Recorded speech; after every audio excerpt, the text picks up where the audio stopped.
Hi, I am going to read to you The Contests at Cowlick, written by Richard Kennedy.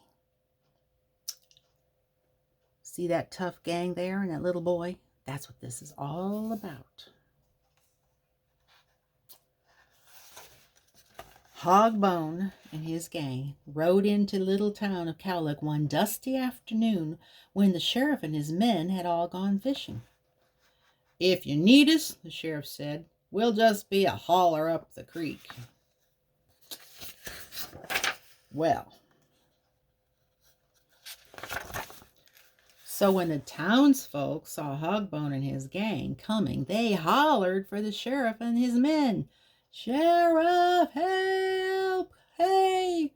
First the mayor hollered, then the baker, then the barber. Then several others tried it, and the banker hollered loudest of all. Why do you suppose that was? But when the sheriff and his men did not come, the townsfolk ran off to hide. The streets were empty, doors latched, windows locked, as Hogbone and his gang rode up the main street. Here and there an eyeball showed at a knothole or between boards, and shadows moved with cat slowness behind curtains. Hogbone and his 15 men pulled up their horses in front of the bank. There they are. For the looks of it, Cowlick might have been a ghost town. "Hey!" Hogbone yelled out. "Where's all the chickens in this coop?" "Ha! How about it? Where's your sissy sheriff and his girlfriends? Bring 'em out so we can shoot 'em for a while." The shadows froze on the curtains, and not an eyeball showed. "Well, shucks, this ain't no fun," Hogbone complained. "Heck, well, go get the money, boys." Scratching and spitting, some of the men got down off their horses. "Heck," Hogbone said again, "I was looking for some fun. Can you see there's a little something right there by that water trough? And again he said, I was looking for a little trouble. Well, at this moment, Wally crawled out from under the trough and stood before the Hogbone gang. "If you want some trouble, I can give you some trouble." Hogbone dropped a look on the boy and said, "Most trouble you give me is sticking between my teeth when I chaw you up." "Har, har, har," laughed the gang. "Shut up," said Hogbone.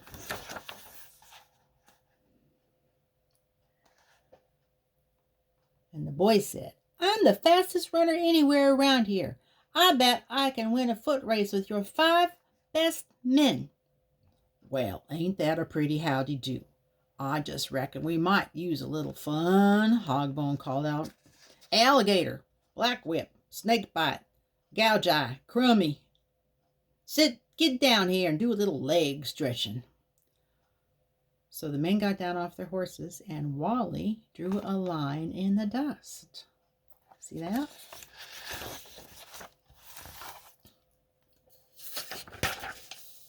"We'll race down to the end of the street, round the corner, and into McGee's livery stable," said Wally, getting down on the line.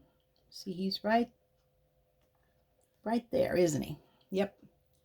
The 5 men hitched up their pants and kicked their spurs off, threw their hats out of the way, and dropped their gun belts. They hunched down on the line with Wally. "Ready?" Wally said. "Ready," the men grunted. Hogbone held up his .44. "On your marks, get set, blam!" He shot the gun. Well, the runners jolted across the line. Wally ran last, all the way down the street, and he was the last one around the corner. Some townsfolk came out of hiding as the runners raced by. When Wally got to McGee's livery stable, all 5 men were already inside, laughing at him because he was so slow. Wally smiled and slammed the heavy door on them and bolted it shut. Then he walked slowly back to Hogbone and the remaining 10 men of the gang. A few more townsfolk were standing timidly on the dusty street now, watching. "They beat me," said Wally. "They got a drink and sprawled out in the straw."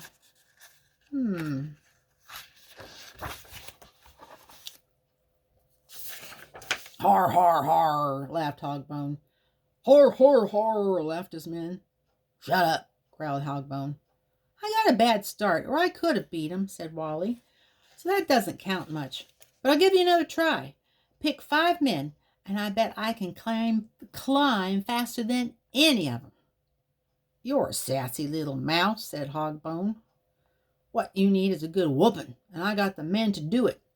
And he called out, Horse blanket, saddle horn, cinch, rake spur, yank bit. Get over here. The 5 men got over there, grinning as they dropped their gun belts, took off their spurs, and tucked in their shirts. More townsfolk came out to watch. We'll need 2 long ladders set up against the side of the church, said Wally. Some big boys ran off and got 2 20-foot ladders and set them up. Everyone stood around as Wally called out the rules of the contest.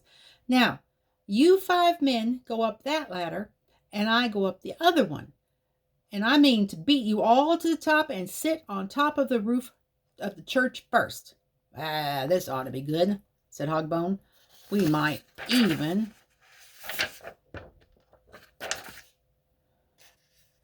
see some neck breaking. And he raised his gun again. Blam! The climbers jumped at their ladders and clambered up. All 5 men were up and across the roof and sitting on the ridgepole of the church before Wally was even at the top of his ladder. He stopped climbing and looked down. More townsfolk had come out of hiding to watch the contests. Some of them were carrying guns. So they weren't hiding anymore, were they? Darn, said Wally, looking up to the men on the roof. You guys sure are good climbers. You ain't too bad yourself for a sprout, said Horse Blanket. Wally yelled down to Hogbone. They beat me fair, but I got one other contest. I know I can beat those last 5 men at. Come on down off there, you little rooster, and we'll give you a last chance. Well, Wally turned to the men on the roof again. I'll bet you guys could outclimb a mountain goat. Ain't bad yourself for a kid, said Saddlehorn. You guys comfortable up here? Wally asked them. Can you see pretty good? Just fine, said Rakespur. Best seat in the house, said Yankbit. It's a cinch, said Cinch. So Wally left them on the roof and climbed down. By now there was a good crowd of townsfolk standing around. I know I don't look so strong, said Wally to Hogbone. You look like my little bitty sister, said Hogbone. Maybe so, Wally said, but I can lift my horse over there. He pointed to a small pinto tied to a rail. I gotta see that, said Hogbone, even if he is a runt horse. Okay, Wally said, then it's a contest. I bet you I can lift my horse, and I bet your 5 men there can't lift those big pigs they're riding. Hogbone got red in the face and yelled, Bump, stump, crump, dump, lump. Get over here with your horses. Well, the men gathered around with their horses, and Wally brought his pinto over. Now, if you never lifted a horse before, I can tell you it's a little bit tricky, said Wally. You have to get right underneath and lift straight up. Trouble is, the horse wants to slide off. Wants to slide off your back. So what you have to do is tie him on real tight. Here, get underneath your horses, and I'll show you how it's done. Some of you people give a hand here, he said to the townsfolk. Well, Wally took a lasso from Bump's horse and tied it around over the top of the saddle and around under Bump's belly. See how he's stuck up under that horse? And he took several loops like that and knotted the rope tight. That's how it's done, said Wally. And the other men all got tied up under their horses the same way. Tied up so just their feet and the tips of their fingers touched the ground. You sure got some pretty funny ideas, said Hogbone, looking closely at his men that were under the horses. Pretty funny, said Wally.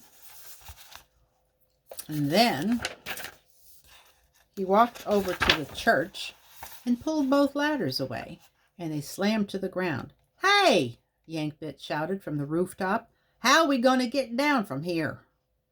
Right about then, Hogbone began to catch on. He looked down the street where his runners had disappeared, then to the men on the roof, and then to the men tied underneath their own horses. He took out his .44 and pointed it right between Wally's eyes. The townsfolk began to catch on too, and a couple of the men pointed their rifles at Hogbone. Now Wally spoke. "Now 5 of your men are locked in McGee's livery stable, 5 of your men are stuck on the church roof, and 5 are tied underneath their horses. It looks like you can't do much alone."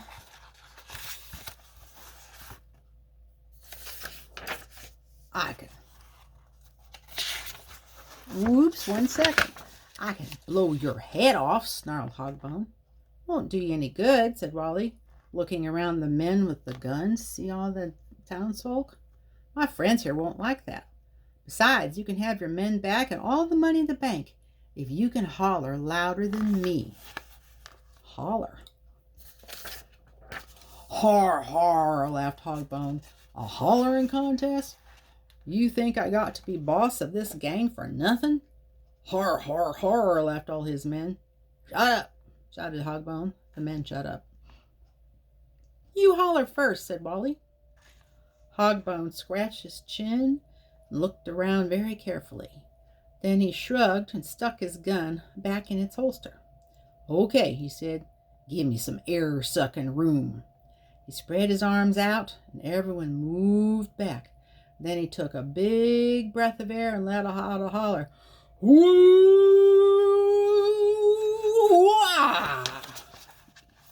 It was pretty loud. "Pretty good," said Wally, "but I can holler louder. You got to bring it way up from deep in the stomach." "You think I don't know that?" said Hogbone. "Listen. Yeah.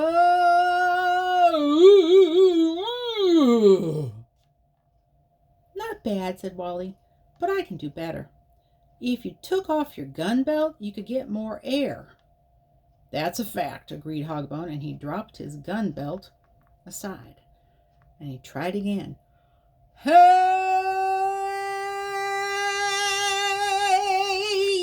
Yay!" Can you see that noise coming out of him? Oh boy.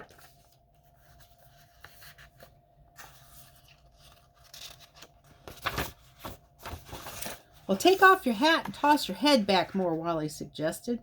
On his 6th try, Hogbone's hollers were still getting louder. On his 7th try, the sheriff and his men, who had been just to holler up the creek, rode up quietly behind Hogbone and took him by the arms. Hogbone was so winded from hollering, he didn't even put up a fight when the sheriff hauled him off. The rest of the gang were rounded up and clapped in jail with him. As Wally passed the jail window, Hogbone glared out at him. "Pretty funny," Hogbone snarled. "Hor, hor, hor, hor," laughed his men. "Shut up," said Hogbone.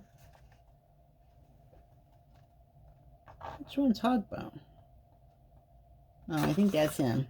He's pretty mad, isn't he? Did he get tricked or what? Well, after all that trickiness, guess what Wally did? He got all his fishing stuff together and went down to the creek on his pinto to have a nice, quiet fishing trip. The end.